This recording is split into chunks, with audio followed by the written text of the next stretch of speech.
একটু দেখলাম যে আর সব কাম মানুষকে শিখে থাকতে হয়। খুব মনে আছে ওই লেগে দিয়েছি আমি জমিতে হালুয়া লেগে। খুব ভালো কেমন কষ্ট করে মানে গরিব মানুষ ওইটাই দেখলাম আমি। চরম দুর্দশা হয়ে গেছিল রাজ্যটা। সে তো পশ্চিমবঙ্গবাসীর সৌভাগ্য যে ভারতীয় জনতা পার্টিকে ক্ষমতায় এনেছে ওরা। তাই জন্য আজ একের পর এক প্রকল্প চালু হওয়া শুরু হয়েছে।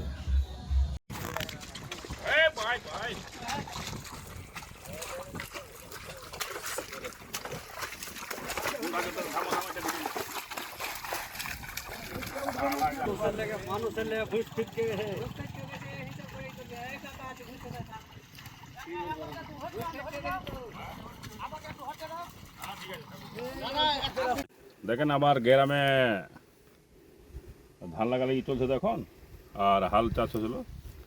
আর আপনারা জানেন আমরা চাষি মানে চাষির ছেলে, আর এইগুলা কাম আমি আগে খুব করেছি।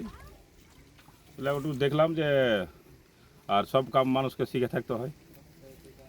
খুব মনে আছে ওই লেগে দিয়েছি আমি জমিতে হালুয়া লেগে। খুব ভালো কেমন কষ্ট করে মানে গরিব মানুষ ওইটাই দেখলাম আমি। চাষিদের খুব কষ্ট, আর চাষিদের বাড়তে গেলে আপনারা কাম করে মেহনত করে ভালো হবে আপনার। এখন বিদায় গেছি, তো আগে তো আমি ছিলাম, চাষির ছেলে ছিলাম, ধান লাগাতাম, করতাম, সব কিছু করতাম, একটু করে শিখতে হয়েছে সব কিছু কাম, বস সেটাই ব্যাপার। কৃষকদের কাছে পাশে আপনারা আগে ছিলাম আর এখনও থাকবো, আর যতদিন বাঁচবো তব তক থাকবো। কৃষকদের যা যা দরকার সব রকমভাবে পাশে দাঁড়াবো, আর আমি আছি। কৃষকের আমি বোঝাতে চাই যে আপনারাও, আমরা এমএলএ হতে পারি এই জায়গা থেকে যে আমরা এমএলএ হয়েছি, তা আপনারাও মেহনত করেন, আপনারাও কষ্ট করেন, আপনারা ভালো জায়গাতে যাবেন। চমক আসবে তো, সব কথা তো বলা যায় না আগে থেকে, তো হবে কিছু না কিছু ভালো হবে। এর লেগে আমরা, আপনি জানেন আমি যেন ঘুষ গাড়িতে চড়ি, তো আপনি জানেন কোনো না কোনো চমক হয়, তো বেকার হালবাজিতে কোনো না কোনো চমক হবে। চমকটা কি মানে?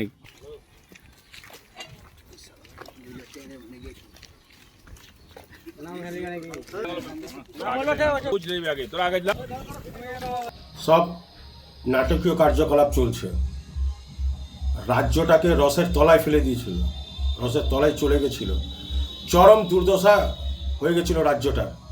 সে তো পশ্চিমবঙ্গবাসীর সৌভাগ্য যে ভারতীয় জনতা পার্টিকে ক্ষমতায় এনেছে ওরা। তাই জন্য আজ একের পর এক প্রকল্প চালু হওয়া শুরু হয়েছে। এখন তারা নাটক করছে। তৃণমূল কংগ্রেস যতই নাটক করুক আর কোনোদিনও ফিরতে পারবে না। বারবার ভোটের আগে বলেছিলাম যে গণতন্ত্রের মধ্যে সর্বশেষ কথা যদি কেউ বলে থাকে সেটা জনতা জনার্দন বলে থাকে, এবং জনতা জনার্দন নিজের রায় ভারতীয় জনতা পার্টির পক্ষে দিবে, এবং দিয়েছেও বলেই তো আজ ডাস্টবিনে সরকারটা চলে গেছে। যেটা ভেবেছিলাম, যেটা জনসাধারণ ভেবেছিল, সেটাই হলো। নাটক করে কোনো লাভ হবে না। চাষিদের পাশে থাকছে, চাষিকে তো চুষে নিয়েছে এরা, নেতা মন্ত্রী কর্মী, ছোট মেজো সেজো যতজন আছে, কাজে কোনো লাভ হবে না এখন আর নাটক করে। এই সরকার যখন চলে গেছে আর কোনোদিনও ঘুরে আসবে না। ছাড়া যারা চমক ধমক দিচ্ছিল তাদেরকে তো সাধারণ মানুষ চমকাচ্ছে এখন, রাস্তাঘাটে আনাচে কানাচে দেখলে পরে চমকাতে শুরু করে দিচ্ছে জনসাধারণ। ভারতীয় জনতা পার্টির কর্মীরা কেউ চমকাচ্ছে না, কিন্তু এখন জনসাধারণ চমকাচ্ছে। কোথাও ডিম থেরাপি করছে, কোথাও আরও অন্য কোনো কিছু করছে, সোশ্যাল মিডিয়ার মাধ্যমে দেখতেই পাচ্ছেন আপনারা। বেশি বলে তো মুখ খারাপ করে লাভ নাই, এদের প্রতি যত বলবেন তত মুখ খারাপ হবে।